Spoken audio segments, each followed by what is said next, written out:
Hello everyone and welcome to the YouTube channel of Sri Rama Bharati Public School.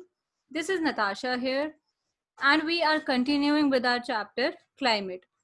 In the previous videos we had seen all the factors that can influence or affect the climate of a place. In this video we will summarize those topics, those factors and put it in Indian context. We will see how those factors affect the climate of India. Factors such as latitude, altitude, pressure and winds, how they are affecting India's climate. We will start with our first climatic control, that is latitude.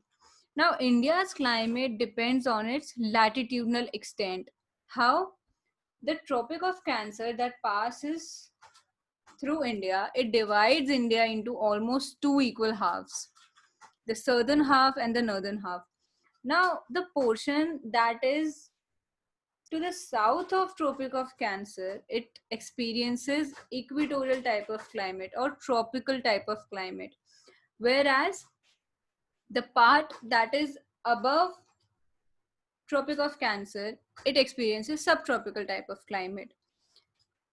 So basically this portion that is experiencing tropical climate, it has excessive precipitation, excessive evaporation, whereas this part experiences comparatively lower precipitation.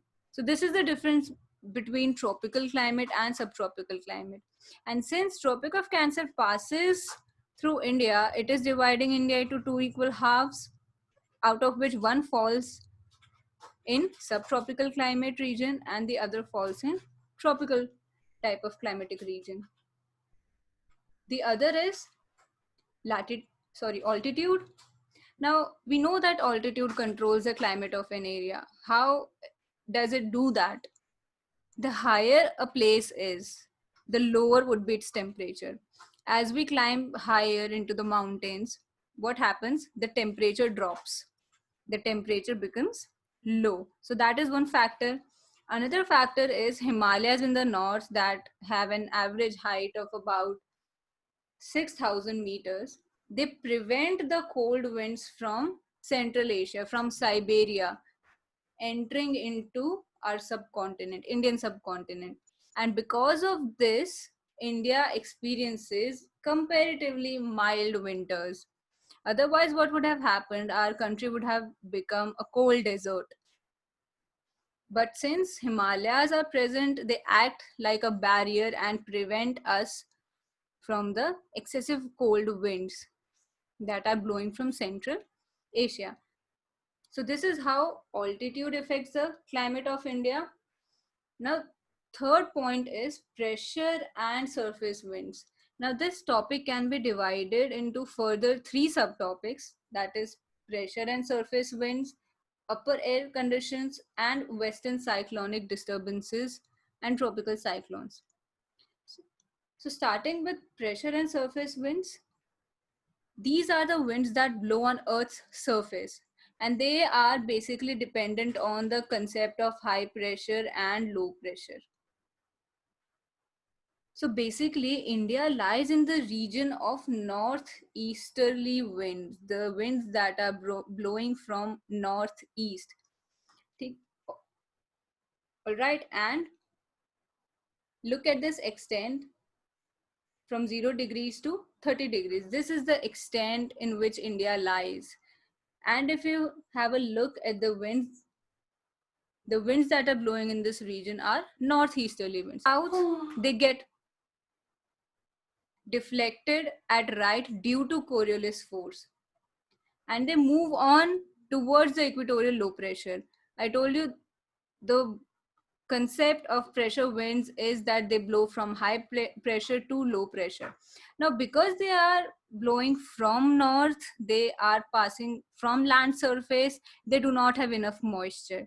They carry very little moisture because they are blowing over land. Now, if these north winds are blowing over India, according to that logic, India should be an arid region where there is no rainfall. But is that so? It is not so. Now, why is that logic not applying in this context? If India is lying in the region of northeast trade winds, India should be an arid region. India should not receive such excessive rainfall. Why? Because northeast winds, they blow from land and they are practically dry. They do not have moisture.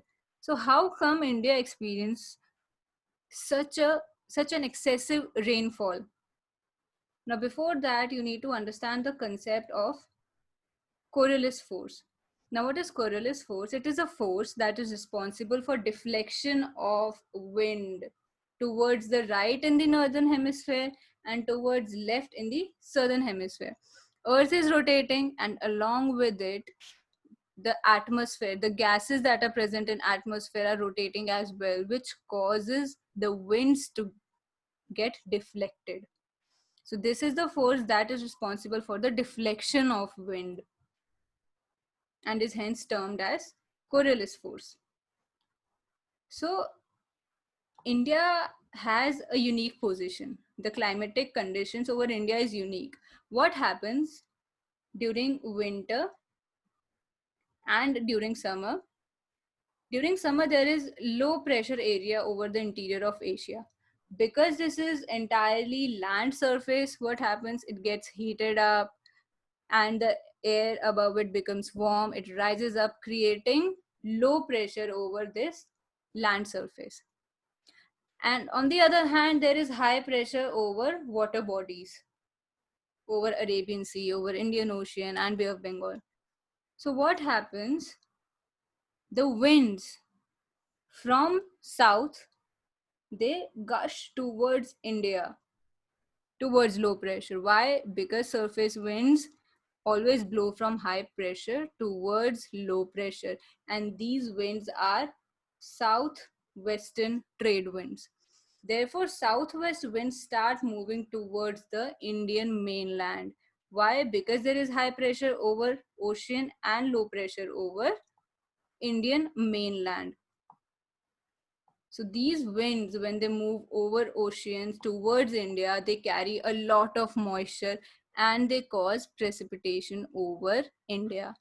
So the winds that are causing rainfall in India are not northeast trade winds. They are the southwest winds because they are blowing from south. So they are known as southwestern trade winds. So this is how pressure and wind affect India's climate. Next is upper air circulation. This is the circulation that is occurring in the upper atmosphere, not on Earth's surface, but in upper atmosphere. And this is basically jet stream, basically due to jet stream. Now what happens? The upper tropospheric circulation or the upper atmospheric winds in the troposphere that are blowing with very high velocity of around 110 kilometer per hour in summers and winters respectively, they have a drastic impact on India. Why? We will study it later. But what are jet streams? Basically, these are very high velocity winds that are blowing in the upper tropospheric layer. So you can see there are basically four jet streams, two over polar region and two over subtropical region. But since India lies in this region, we will only study about the subtropical jet stream. Why? Because this is the jet stream that affects India's climate. Now, why is it termed as subtropical jet stream? Because it is located approximately between 27 degree and 30 degrees. And that is the region of subtropics. So that is why it is termed as subtropical jet stream. Now the important point here is the position of jet stream, it changes. It changes in summer, it changes in winter as well. In summer or during summer, it shifts towards the north of Himalayas, whereas in winter it shifts towards the south of Himalayas. And this is the reason why India's climate gets influenced. And jet stream, along with western cyclonic disturbances, they affect the climate of India.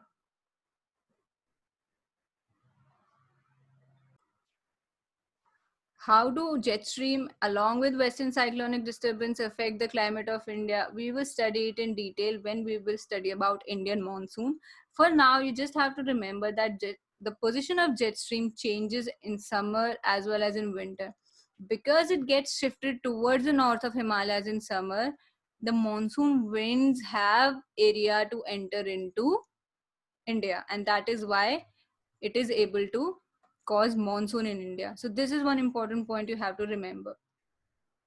So this is how jet stream affects India's climate. Next is western cyclonic disturbances. See, first of all, what exactly is western cyclonic disturbances? It means there are disturbances caused due to cyclone in west means in Mediterranean Sea, and since Mediterranean Sea lies to the west of India, it is termed as western cyclonic disturbances, because there are certain disturbances caused by this cyclone in Mediterranean Sea. It causes excessive rainfall, excessive cyclonic conditions, and when jet stream blows, it brings along a lot of moisture with it during winters, and it causes rainfall in the northern parts of India. That is why northern part of India receives winter in rainfall. Remember this thing, northern part of India does not receive rainfall due to monsoon in winter. It is due to western cyclonic disturbances. Now the weather phenomena of the winter months due to winds brought in due to westerly flow from the Mediterranean region. Jet stream, when it is blowing over this region, it brings along a lot of moisture with it, and it causes rainfall in the northern parts of India in winters. How does it affect India's climate? Due to western cyclonic disturbances, the weather of northwestern part of India is influenced, and we get rainfall during winters. Rain showers are brought in parts of the country. So this is how western cyclonic disturbances affect India's climate. Now next is tropical cyclones. What are tropical cyclones? These are the cyclones that occur during monsoon region, and they are termed differently in different areas. Tornadoes are the term used for cyclones around American region. So the term means the same, and these are certain disturbances caused in water bodies during monsoon. Now how do they affect India's climate? These affect the coastal regions of the country, and they cause destruction, rainfall, floods. You often must have heard almost every year destruction caused due to cyclones in Orissa, in Andhra Pradesh, in Tamil Nadu region. That is due to cyclonic disturbances, due to cyclones. Now, cyclones are most destructive on coastal areas. They are dead when they hit the land. So they cause most of the destruction on coastal areas, and they cannot move further towards the interior of land. So these are the factors that affect India's climate. Ocean currents are not much responsible for influencing India's climate. That's why we have not studied that factor here. So this is it for this video. In next video, we will study about Indian monsoon in detail. This was a video about the factors that are affecting India's climate. In next video, we will study the entire process of Indian monsoon. How does it occur? When does it occur? The withdrawal of monsoon. And further, we will study about the seasons as well. So this is it for this video. See you next time. Have a good day.